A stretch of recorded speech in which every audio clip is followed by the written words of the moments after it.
congratulations on coming back for another hosting gig. Thank you. What's the most fun part of hosting this show for you?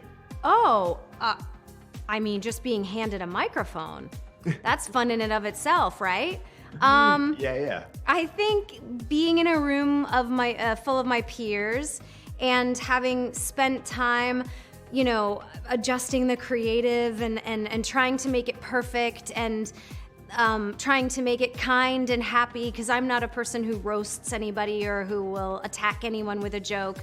Just honestly striving to make people giggle throughout the night. That's fun in and of itself. Yeah, that said, how do you adjust the creative, or how have you guys adjusted the creative given, the recent devastation that we've had here with the fires? Well, honestly, I was sort of in tune with that when I agreed to do this, or going forward. It felt, at first glance, it felt pretty superfluous to have an award show like this, but once you think about it, you realize, wait a minute, these shows not only provide one night of normalcy and happiness for people, but they employ hundreds of people in Los Angeles that are gig workers, drivers, makeup artists, hair artists, caterers, tech workers, musicians. It's actually quite important for the economy for these shows to continue, and I think that particularly because the industry is based in Los Angeles, we have a responsibility to show up and do this show. Yeah, no, I really appreciate everything that you just said right there, 100%. Will you guys, I'm sure there will be some addressing of it in the room on the day, right? Yeah, I plan on it.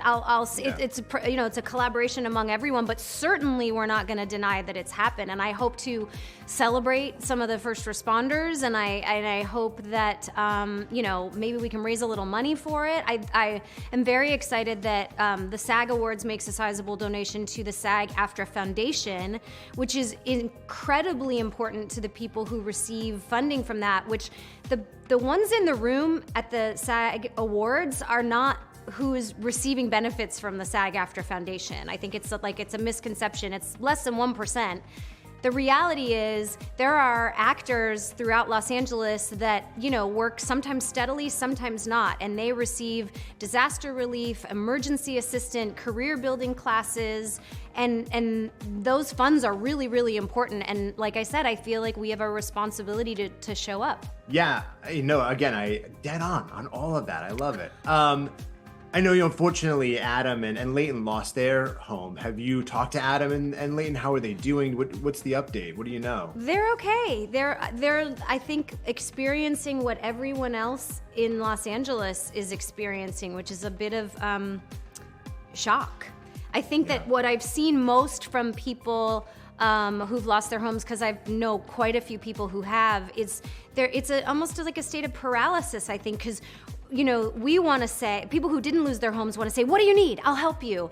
And the people who lost their homes are saying, I don't know. I don't know how to think about this yet. So I hope that Los Angeles is patient, and I hope that the support systems and the networks that are being created right now last for a year or maybe more, because there have been so many great outreach programs put together where people are receiving goods and services, but that doesn't need to end this month. That needs to be here for 3 months and 6 months and 9 months and a year while these people rebuild and figure out where they're going to go. Yeah, and as you said, you're looking forward to bringing some light and some levity and a night of normalness to the town for at least for the night. I'm sure you know a lot of the people who are nominated. I'm sure you're fans of a lot of them, but who in particular are you looking forward to celebrating? Is there a performance or a few that you really loved? I'm an obsessive Jean Smart fan, so I'm always game to tell her how much I love her. I don't know if she enjoys that whenever I see her.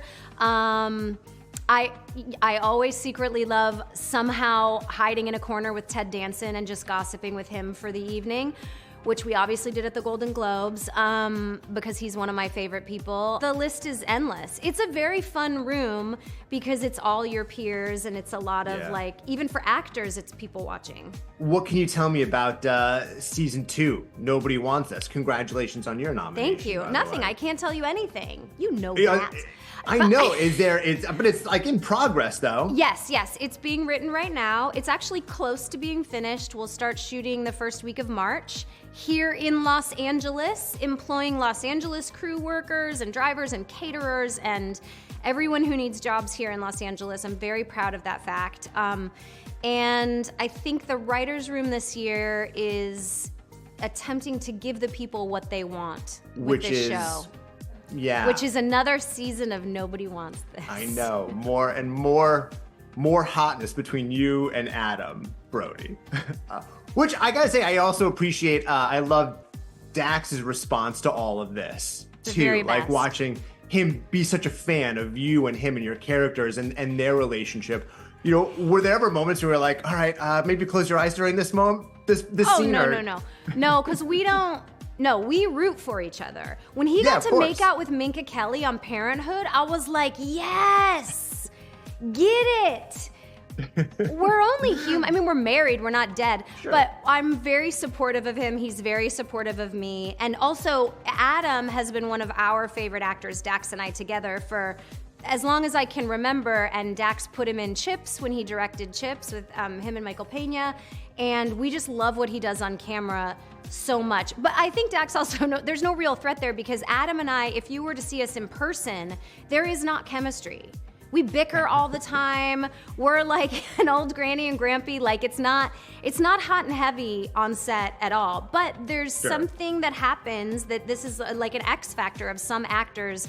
When like you put the lens on them, there's just a chemistry, and Adam and I happen to have that, and we will exploit it. I mean, what is the key to that? I mean, I know it's work, right? And that this is what you guys do, but what do you think is the key to that in your relationship? That it's like you guys can watch each other and get psyched when you're kissing somebody else. Foundational trust. Yeah. Even if Dax hooks up with the most beautiful person in the world at work, I know he's committed to our family. I know he's coming home. I know he loves our children. I know he strives to be a great husband and father. And I think it's a level of foundational trust, and also not making it such a taboo topic, because we're just human, right? So maybe there could be a day where I'm like, I'm actually really nervous that you spend time with that person. And he could say, oh, okay, let's talk about it. What makes you nervous? What are you thinking?